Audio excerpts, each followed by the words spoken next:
Hello, this is astrologer coach Sonja Francis, and today we're going to talk about the upcoming new moon in 4 degrees of Sagittarius, which will be exact on November 26th at 10:06 a.m. East Coast time in the United States, which is also New York time, or 3:06 p.m. London time.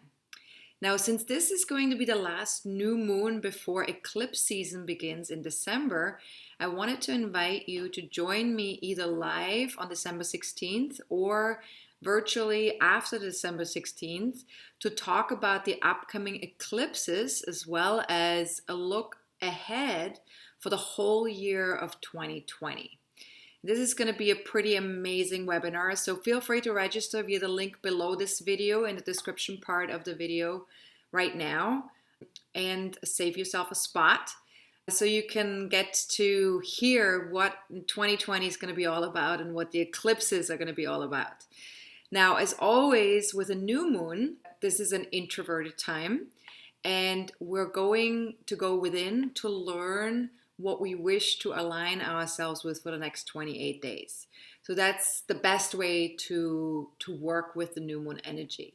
Now, we will also talk about setting intentions. That's also a great practice to have at the time of the new moon. And the best time to do so, to set them, we will talk about that towards the end of the video. So stay tuned for that. And also take advantage of the timestamps that I have added to the description part of the video in case you want to watch the video in shorter sequences or you want to go back and forth between different places in the video, or you want to go back to particular coaching questions that you really love. So that's helpful in that way to use the timestamps. Now, with the new moon being in optimistic, adventurous, truth-seeking Sagittarius, we seek to expand our day-to-day knowledge and we look for a larger perspective on life. And so for the next 4 weeks, you can ask yourself, what philosophies most resonate with me? What universal truths feel immediately in alignment with my direct experience of life so far? And what stories have I been telling myself about life? You know, when we explore life and when we experience life, right? Very often, life happens, stuff happens, and we have a narrator in our brain, right? That starts to create like, oh, this is happening because, or when this happens, that also happens. So the brain starts to create these stories, right? And then we kind of like don't even pay attention to the fact that we've created a story around some particular experience or event. But we keep believing in these stories. So what stories have I been telling myself about life? And you can go as far back as you like, since you were 2 years old or 3 years old or 4 years old. We start telling ourselves story very early on. Another question you can ask yourself for the next 4 weeks: where is my understanding of life at? Like, where am I at with that when it comes to what I know about life, what I know about how things unfold, how things work? What is my understanding of life, or where is my understanding of life at? Do I see the glass as half full or half empty, for example? Right? That would be one of those very poignant questions that tells us a lot about a person. Do I see the glass half full or half empty? Do I shy away from new adventures or thrive on exploring new territory? Again, not good or bad, either answer. Whatever is you, right? But it's just something to notice and to observe and go, oh, okay, so far, up until now, that's how I've been operating. Doesn't mean you're going to operate like that for the rest of your life, but it's just good to notice these things about ourselves. Now, feel free to journal on any of the questions that I'm posing in the video. Feel free to meditate on the questions, to just kind of pose them without needing to have the answer right away, or just simply align yourself with these questions for the next 4 weeks.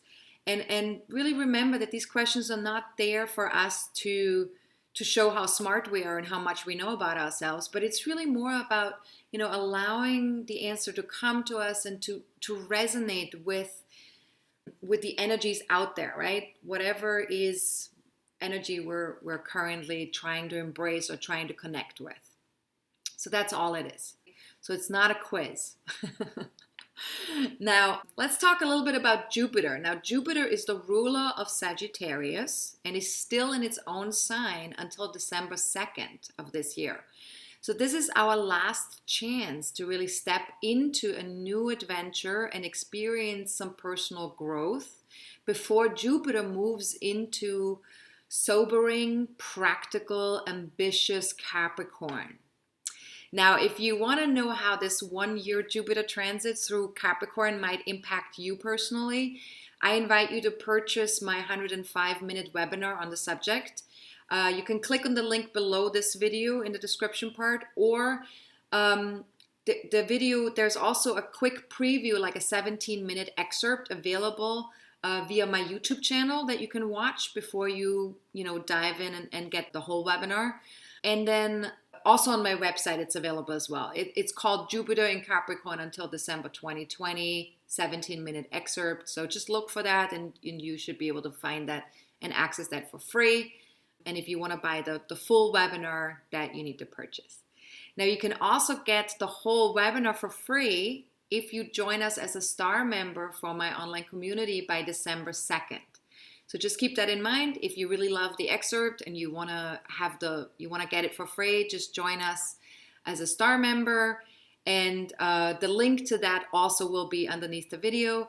And if you have any general questions about how that works and what to do, feel free to reach out to info@astrologercoach.com. Happy to support you guys. All right, now back to the new moon chart. Now, anything that expands our perspective is of interest to us for the next, well, at the very least until December 2nd, right? Because that's when Jupiter moves into Capricorn. Now, this could involve things like travel, higher education, foreign cultures, the search for a higher meaning of life, and our existence on this planet. So, but we want to really actively engage. Sagittarius is not a passive energy. It's an active engagement with an experience or exploration that somehow expands our horizons, right? So ask yourself, might stepping outside of my daily routine bring me to a place where I can see myself or my life from a new perspective? So that's just a really nice question that aligns you with that Sagittarian energy. Now, spiritual or mental journeys can definitely flourish at this time, as can ventures into a greater truth. And so we may well feel more vital or more confident and more optimistic when it comes to those journeys. But if we don't channel this energy into something that elevates our mind and soul, we may become really, really restless, because this Jupiter and in Sagittarius, and then also all these other planets in Sagittarius, that can really create, because it's a fire sign, right? So fire has a lot of energy, and if the fire energy doesn't get put in a healthy direction, when it doesn't get pointed towards a healthy direction, it can get very spastic, right? And all over the place. So with the ruler of the new moon in Sagittarius, we may also be prone to exaggeration or impatience. So as best as you can, channel all that fiery energy into something worthwhile. After all, we do feel quite optimistic, and that helps us attract positive circumstances. Okay, so use that optimistic energy. And then ask yourself, what can I do with all the energy coming through? How might I use it to my advantage? And could I go beyond what I've known myself to be up until now? And what might be one courageous act or one leap of faith that might shift things for me for the long term?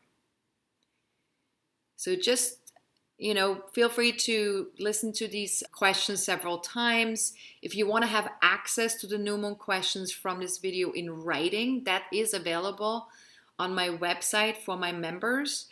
And you can also get access to the full moon videos every month if you're a member. So feel free to check out all the various levels of membership that are available on my website at astrologercoach.com and see if this might be for you. And if you're already a member, then check out your membership portal by signing into your account. And you will find all my posts inside the My Content tab. And then once you're there, you just have to click on whichever post you want to look at. Now, the new moon questions are going to be available via the New Moon in Sagittarius article at the latest by November 21st. Okay, so back to the new moon. Be open to shifting your perception, basically, right? That's what Sagittarius is all about. Be open to shifting your perception. Don't get stuck on one viewpoint just because you've had that viewpoint up until now. Don't get stuck on anything. Just stay open. So you might ask, what are my attitudes towards life, towards a particular situation, right? So if you have like a particular situation in your life right now where you're feeling a little bit pulled by that situation or you're feeling a little bit stressed by it, just see what are your attitudes towards that situation. And where do I insist on being right? So where do you insist on being right in your life? And we all have those moments, right? Like if you're saying you never insist on being right, you're probably not being completely honest with yourself. And I'm not saying that you are doing that all the time, but I think most of us have this once in a while, right? That we're insist on, no, I'm right about this. And it can be something very small. It can be a really big issue. It doesn't matter. I mean, if we just look at politics, right, we can see that a lot of people think that they're right all the time. But even if we look at, spirituality or religions, there's this being right also very strong. So it does show up in our lives quite a bit. And if we just think about our relationships, intimate relationships, sibling relationships, relationships with parents or children, that being right, I'm sure, shows up there quite a bit too. So where do I insist on being right? And please make sure when you ask these questions not to be judgmental with yourself, but to really be open-minded about the answers and observing what shows up. And to just be curious about that. Just go like, oh, that's interesting. Yeah, that's something I always want to be right about. Or here's a situation where I insisted that I'm right. And it doesn't even matter whether you were or whether you weren't. That's not even the bigger issue. It's just where do you insist on being right? Just interesting to observe. Now, how do I usually feel afterwards? So how does that make you feel when you're insisting on being right with something? Again, doesn't matter if you are or if you aren't, but how does that feel afterwards? And how is everybody else in the room left feeling as well, right? So if you're doing this with a significant other or with your children or, even with a work colleague, how do you feel and how do other people usually feel when that happens? And here it is really wise to distinguish between three truths. So very often we don't think of truth as something that is variable. We think of it as like, no, there's just one truth and that's that. But there is my truth, then there is your truth or the other person's truth, and then there is the truth. But the truth is a very large truth. So what we need to watch out for is when my truth morphs into the truth or the truth. Because obviously my truth is just my truth. That's just what I believe. It's just what works for me. It's just what I think. But is it really, really, really the truth? That it depends on where we're looking from, right? It depends on the perspective that we're taking. And this is what's so interesting about Sagittarius. It's like it has to do with the perspective. It has to do what lens am I looking through? If I'm looking through the lens of a woman, then I have a very different perspective than if I look at the lens through the lens as a man or as a child. If I look through the lens as a politician, as I look through the lens as an actor. So there are all these different lenses, or, our cultural differences, like looking through the lens as an American versus a European.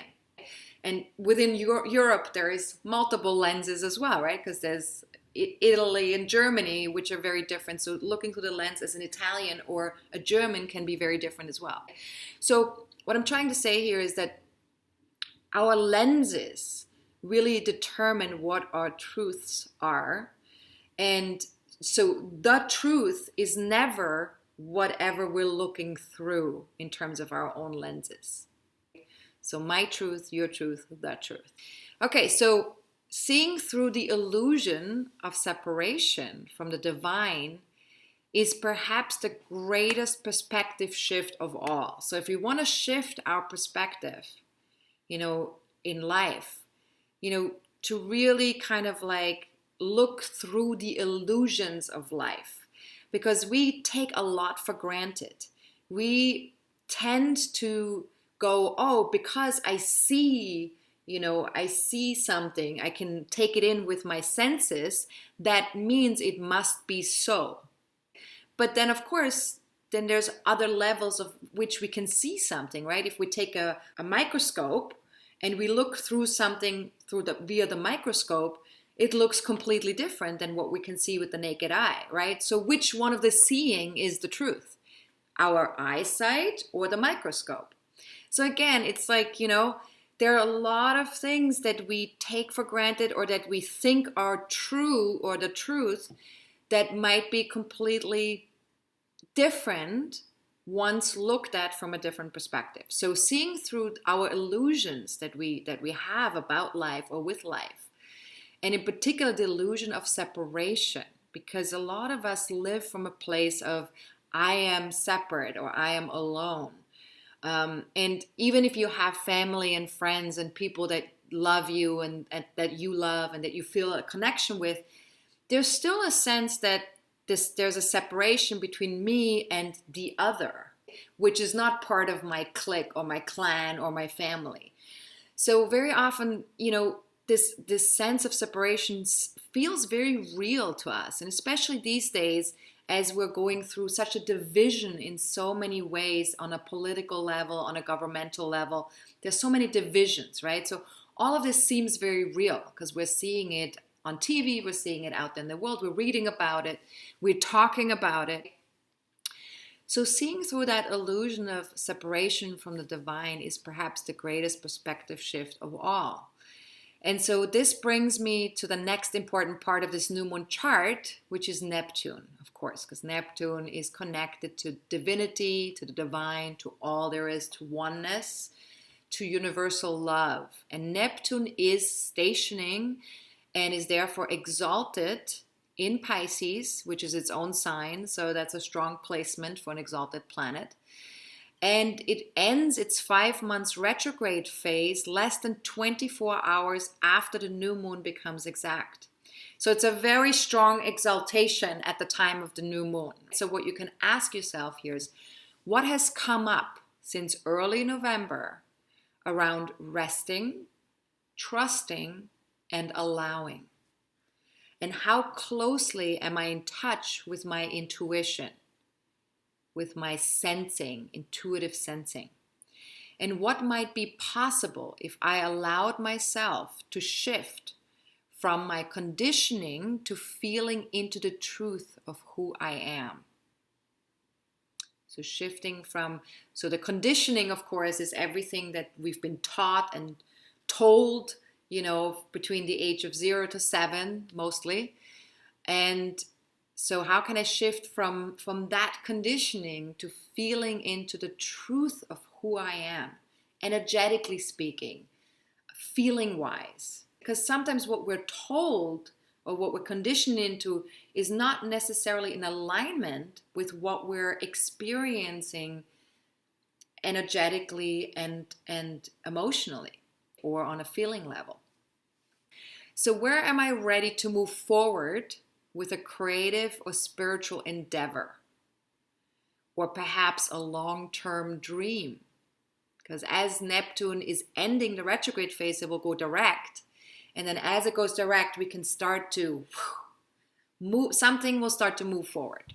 Okay, where am I ready to move forward with a creative or spiritual endeavor, or perhaps a long-term dream? Because Neptune has to do with our dreams as well. Which, by the way, brings me also to saying, if you dream of something, if you have a dream that might show you, intuitively where you're at, or what it is that you need to connect with, or how to feel connected to yourself and the world more fully, that could show up in dreams as well. Our dreams can be very informative sometimes. Now, Neptune also makes a trine to Mercury in Scorpio at the time of the new moon. Now, Mercury is no longer retrograde, but it is still in its shadow phase until December 7th. So Mercury has been moving back and forward because of its retrograde phase. And so this trine is therefore the third time that Neptune and Mercury have connected in that way. With each other within the past 6 weeks. So the first trine happened back on October 15th. The second trine happened on November 13th. And the third one is happening on November 28th. So think back to the first 2 times, to October 15 and November 13, and ask yourself, what came up around those dates? And what did I discover about my imaginative thinking or intuitive listening? So just kind of take your time. You might not right away know what happened, but even if you can't completely pinpoint what happened, just allow yourself to feel into that, and maybe something will come to you around imaginative thinking versus intuitive listening, or both. And then also ask yourself, do I get pulled towards instinctive imaginings based in fear stemming from past experiences? Or am I rather moving towards intuitive imaginings based on an open-hearted future?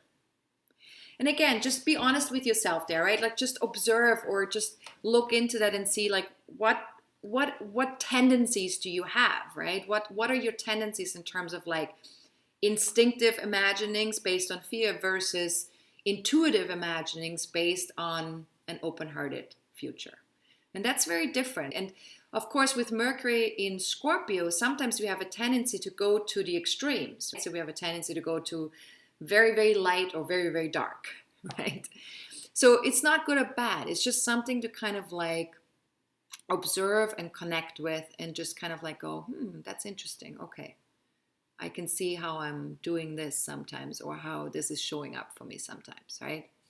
Now, this trine does invite us to slow down and allow our feelings to come through. And a gentle approach is definitely best here, with Neptune always. And so we feel good when coming from the heart and making deeper connections with other people, and really being open to receiving, trusting the process, and going with the flow are really key here, especially with Neptune being so strong in the sky right now. Just trusting the process and going with the flow. Really, really great. Receiving also, just allowing things to come to you. Now, the new moon in Sagittarius quincunxes Uranus in Taurus. So that's one of the other aspects that are happening. And this indicates a certain degree of restlessness and energetic discomfort in our interactions with other people. So on the one hand, we want to mentally explore and go beyond what we already know, right? Which is that Sagittarian energy. And then on the other hand, we have the need for breakthroughs or changes connected to the physical material plane, which would be that Uranus in Taurus. Now, we need to ask ourselves here, what might become possible if I got 5% more comfortable with being uncomfortable, or 5% more comfortable with embracing uncertainty? And I know we've asked questions like this before, but these questions are really great to be repeating, because these are not easy questions, and they're not usually things that we automatically tend to move towards, right? It's just the opposite. We usually tend to move away from getting comfortable with being uncomfortable or embracing uncertainty, right? So just, and that's why there is the 5% there, right? So the 5% I use so that you don't feel like you have to do it 100%. Because when we just start with a little baby step, that is enough for us to move in the right direction. It gets us moving rather than completely being in adversity with something. Moving into a 5% of something gets us moving in the right direction. So that's why I use 5% quite a bit. So let's pose these questions one more time. What might become possible if I got 5% more comfortable with being uncomfortable, or 5% more comfortable embracing uncertainty, allowing it to be a natural part of the human experience? So just allowing, because it is a natural part of the human experience, isn't it? Uncertainty is something that our ancestors have experienced all the time, probably more so than we do nowadays. So it's definitely a big part of the human experience. And also being uncomfortable. I mean, let's just think 100 years ago or 200 years ago. Can you imagine how uncomfortable people were being in those days? Much more so than we were. So how can we be 5% more comfortable with being uncomfortable? Now, what if rushing would not bring the breakthrough? Because here we have Uranus in Taurus. We have, that new moon in Sagittarius. Sagittarius wants to rush, wants to get things done quickly. It's a fiery energy. Taurus, not so much. Taurus is, one step at a time. Let's stay in it. Let's stay consistent, right? So what if rushing would not bring the breakthrough? And how flexible could I be for the next 4 weeks if I really tried? And what needs to be shifted internally so I can stay open and ready to update my values and preferences? And the key word here is update, right? It's not about getting rid of your values or preferences. It's just making some tweaks, like just doing some little updates, because some things might just not be any more fitting like they used to be. So some things are changing. All right. So the new moon in Sagittarius also trines Chiron in Aries. So there's an opportunity here to be compassionate towards ourselves and others, and also for connecting to a new perspective that supports our healing journey around the masculine energies. Because Aries and Sagittarius, they're both fire signs, and the fire signs are masculine in nature. So as best as you can, bring a healing quality to the table while exploring the bigger picture by tapping into things on a holistic level, more encompassing, right? Holistic. So ask yourself, for example, what if a wider perspective on life and myself pointed towards acceptance and compassion around my anger and or my assertion, or even triggered anger? So what if a wider perspective on life and myself pointed towards acceptance and compassion around my anger and or assertion, even triggered anger? And what attitude would support my healing around my inner masculine? What attitude could I take towards myself or towards my inner masculine that would support my healing? And might a holistic approach, seeing myself as a spiritual, emotional, mental, and physical being, because that would encompass all of it, holistic, whole, spiritual, emotional, mental, and physical being, would this approach support my personal growth at this time? Again, just something to contemplate or connect with if you wish. And just remember, you don't have to journal or meditate on all of the questions or connect with all of the questions. Just whatever really speaks to you, trust your intuition when it comes to these questions. Now, Jupiter in Sagittarius aligns with Venus in Capricorn, so they're very close together, and they both square Chiron in Aries, and they trine Uranus in Taurus. So lots of layers here. Let's unpack all of that, starting with the Jupiter-Venus alignment. So as you can probably tell from what I just said, they're not in the same sign yet, and they won't be until December 2nd, when Jupiter starts moving into Capricorn. So that said, they are very close to each other. They're within 2 degrees of each other, so they're really touching almost, right? And so they definitely influence each other quite a bit. So this connection brings a certain optimism to social and business relationships. So ask yourself, what's possible for me with long-term or business alliances? What is possible for me with long-term or business alliances? And just keep in mind that humor plays a crucial role in our interactions with others at this time, because Jupiter is connected to humor. So, but it also has to do with tolerance, open-mindedness, and enthusiasm. So all of that plays a role in our interactions with us right now. Now let's take a look at the square to Chiron in Aries. This aspect asks us to stretch and grow. On the one hand, we want to portray ourselves as self-reliant, mature, that we're expert in something, or we want to be experts in something.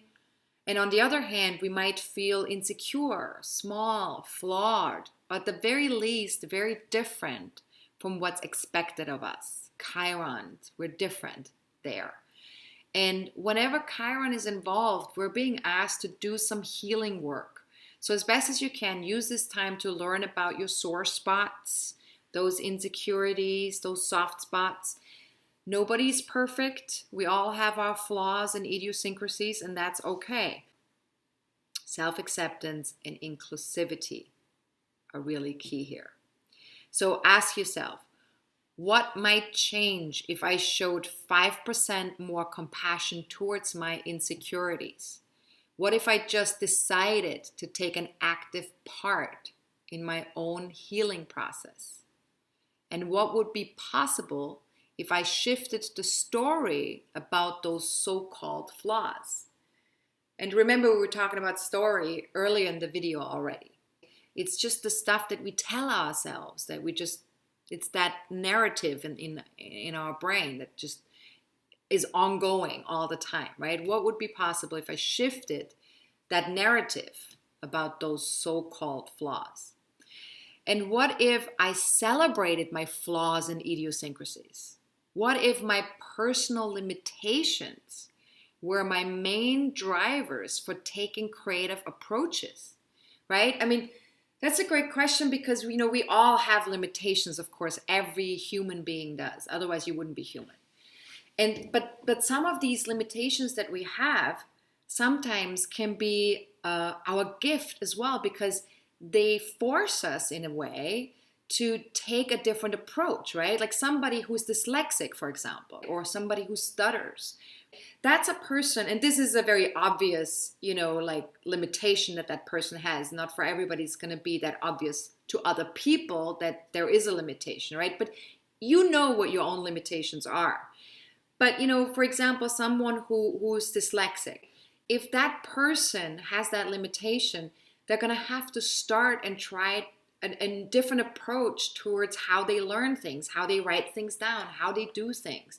They might become entrepreneurs and they might delegate a lot of their stuff to other people who are not dyslexic, who can support them and help them, because they probably wouldn't be doing as good of a job as them delegating it to somebody else. So they might be someone who has their own business. So their limitation has actually been then the main driver for taking a creative approach towards doing something bigger or doing something that's better and more in alignment with who they are and what their limitation is. Does that make sense? So it's kind of like, look at your own limitations and kind of like see, like, how could your own limitations also stir up creative approaches, or in what ways have you already done that?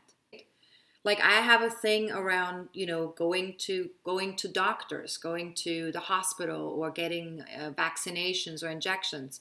And I've had to have some very creative approaches around that because I get really triggered and I get really scared. So that's a limitation that I have. But the approaches that I use are very beneficial to me, and it works. I can actually go to the doctor and go to a hospital, right? And so I just need to have the support and the help. And I have techniques, and I use my coaching technique that I use with other people. I also use that with myself when I go to a hospital or when I go to a doctor. So there's creative approaches that we can have with our limitations. Now, what if those approaches help me move beyond the traditional, socially expectable or acceptable? Because very often some of these limitations that we have, they're not necessarily socially acceptable or expectable, right? Like when I go to a doctor and I show up, I'm a 40-something-year-old woman looking like I'm 5 years old when I'm in the doctor's office. And that's not socially expectable. But, it's just what happens. So I come in and then I do my techniques and I do my thing and I have my husband there and it works. So it's not traditional necessarily and not socially expectable, but it's an approach that works. So what if those approaches help me move beyond the traditional, socially expectable and acceptable? So we have to just widen our perspective, and we have to widen and give allowance to something creative here. So what if that meant moving into my unique self? If I had these different, more creative approaches, what if I got a step closer to just being my unique self by doing that? By just allowing myself to just be me. So a lot to contemplate with this aspect, right? With this Chiron aspect. And Chiron is such a juicy subject, right? So if any of you actually want to hear more about Chiron, I also have a Chiron talk that I gave several years ago that's available on my website if you become a member. It's available for free, and you can also purchase it if you're not a member.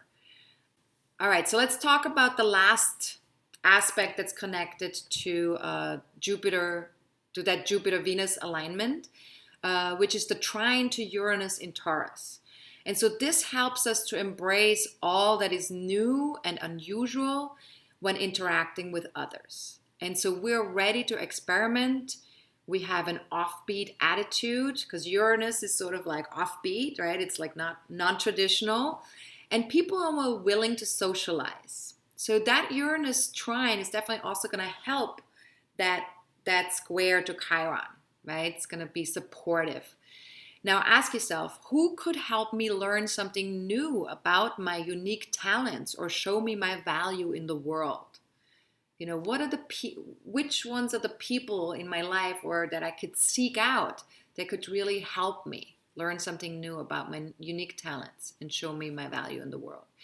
And how could I implement revolutionary business or social practices that support my current value and make life tangibly more enjoyable for everyone who interacts with me socially or does business with me? And that's a very complex question.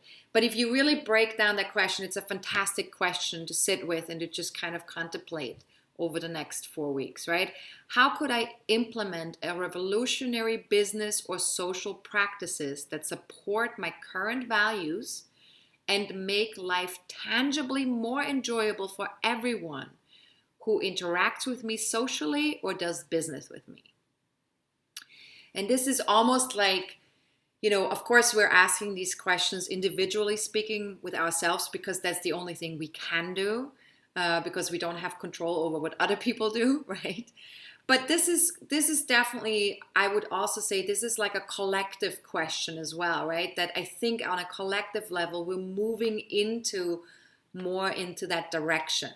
So the more people can ask that question individually, the more we're also going to be collectively more moving into that direction as well. Now, the last aspect we'll talk about it for this new moon chart, I promise. And also feel free to, use the timestamps to jump back and forth between these different aspects, is Mars in Scorpio is opposing Uranus in Taurus. And so Mars wants to more deeply connect, perhaps even merge with other people. And Uranus urges us to let go of traditional values, and focus on a better future for everyone involved. And look, when I say traditional values, I'm not saying that all traditional values are to be abandoned or are no good. But, sometimes we hold on to traditional values that no longer work for the new generations to come, or for even the generations that we're the collective experience that we're currently in. Some of these traditional values are no longer working. So we have to allow ourselves to let go of some of these traditional values and focus on a better future for everyone involved. And so we're invited to really examine our relationship to money, right? We're talking here about Taurus and Scorpio, right? So that's definitely connected to money, power, and resources, personal and shared resources. So this opposition therefore calls us to balance merging, right, which is that Mars in Scorpio, with having a breakthrough on a physical level, which is Uranus in Taurus. So you might want to ask yourself, what actions are calling to me within my intimate or financial partnerships? Could I shake things up a little without being oppositional or offensive? Could I give myself some space when it comes to those partnerships? Myself and maybe also my partnerships. So I could give myself and the other some space. And how can I balance my desire for a deeper, more empowered experience with others against my wish to honor my new and maybe different values and my personal freedom? Because there's sort of like a value on wanting to feel more free around our finances, around our material things, right? We don't want to feel so locked in. So how can I balance my desire for a deeper, more empowered experience with others against my wish to honor my new and maybe different values and my personal freedom? And then one last thing, disempowering tendencies must be left behind in our journey towards wholeness. And the reason why we're looking at that is because Mars in Scorpio sometimes can, Scorpio, extreme, right? Black and white. And so Mars in Scorpio can sometimes have a tendency to move into the darkness, which could be disempowering. So we want to be conscious of that. The more we can be conscious of that, the more light we can shed on those tendencies, and then we can start to move more into the light with that and create other tendencies that are more empowering, right? So disempowering tendencies, it's best to leave those behind on our journey towards wholeness. If we want to become whole as an individual, but also as the collective, which starts with the individual, right? We need to leave these tendencies behind. And you always want to start with yourself. Don't look at what other people are doing, because what they're doing is up to them and you don't have control over that. Always start with yourself. Ask yourself, what does a healthy relationship with myself and others look like to me? What does that look like? And what role does attachment play in all of this? And this is something that might be really important to look at, because when we talk about relationships, especially intimate relationships, like relationships that are with people that you have more of a long-term relationship with, right? So we're not talking about necessarily friendships, or we're not talking about like-minded people necessarily, but we're really talking about relationships that are go a little bit deeper, on a more deeper emotional level. What role do attachments play in all of these relationships, right? Because we tend to sometimes get attached to being a certain way, or doing things in a particular way, or We get attached to having the other person show up in a particular way or them doing things in a particular way, right? So just see what role attachments plays in your relationships. Now, if this new moon had a core message, it would be this. While flexibility and open-mindedness are always helpful, of course, they are especially important now. So notice when you are digging your heels in about something, it's usually a sign that you have some underlying anxiety about something else. So when we're digging our heels in, doesn't mean that we're digging our heels in about what's happening in the moment. Very often there's something else underneath that we're not able to acknowledge, right? So look at the underlying anxiety that you might have about something else. And take a deep breath when you notice that, right? Take a deep breath. Get centered in your body. Close your eyes. Focus on your third eye. And then from that centered place, ask yourself, what am I afraid of happening? How might I channel this restless energy into projects that are asking for progress? Something around progress, something where we want things to move forward. How might I channel this restlessness that I'm feeling into something that I want to move forward? And how might I channel or just burn off all this erratic energy? How can I burn it all off? Like by movement maybe, or by, connecting with other people who, we can have like really crazy conversations with or brainstorm in some way. Now, what kind of exercise might be an energetic match to that energy that I'm currently feeling in my body? And where am I stagnating? If there's any kind of stagnation, just check in with that and acknowledge that part of your body that feels stagnated. Just see if you can bring some oxygen or some breath to that place inside of you. Practice allowing what is to be.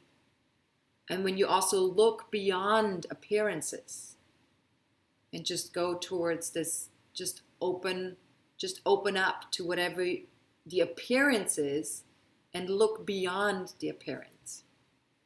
So as best as you can, provide yourself with compassion and understanding for these next 4 weeks. Embrace your inner divinity in all of its infinite wonder and capacity to simply know, right? Intuitively what we simply know. And ask yourself, if there was a reason for me to be here right now, what might that reason be? And where am I headed? What do I believe? And what do I simply know? And where do I need to take a leap of faith or simply trust?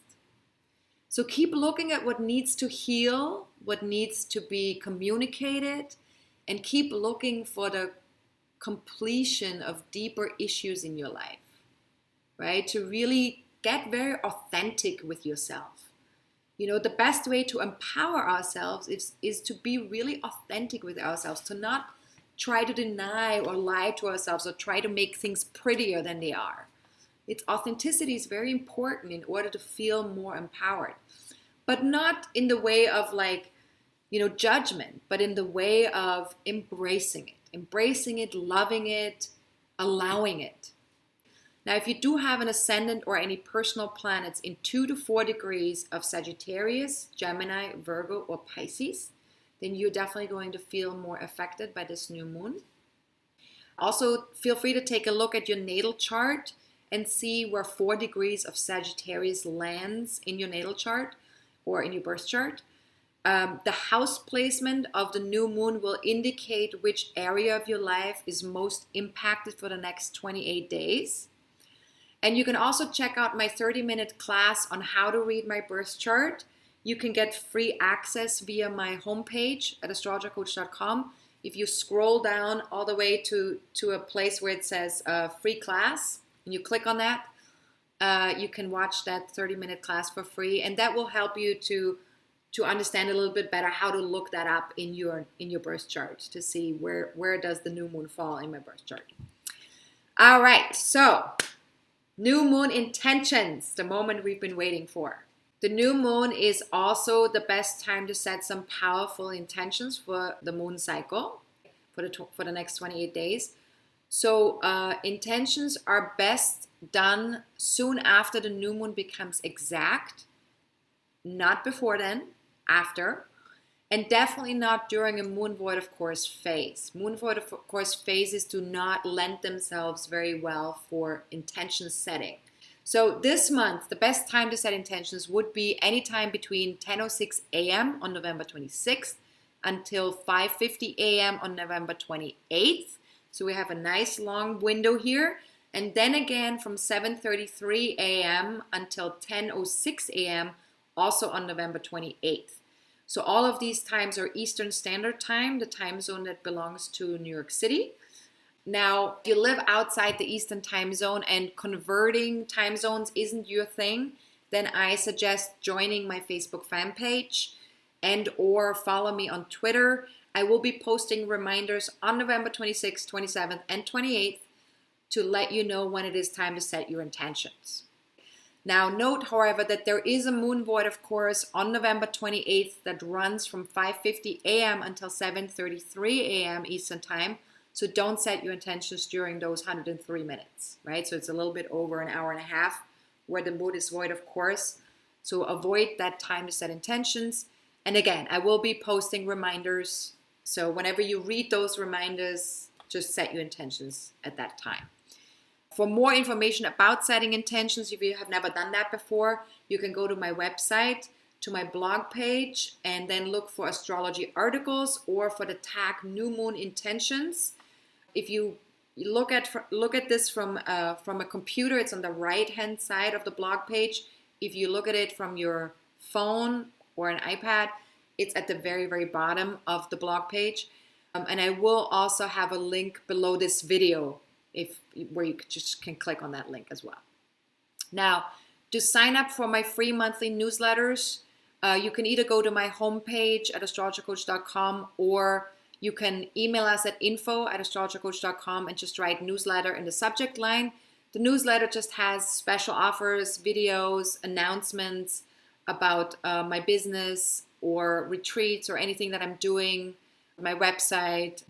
That's part of the newsletter. So if you're interested in that, feel free to sign up. It goes out approximately once or twice a month. Now, if you have any general questions for me about this new moon, feel free to email me at info@astrologercoach.com. Or if you have personal questions that require of me to pull up your birth chart, you can book a reading via my website at astrologercoach.com. Just go to the services page where it says readings.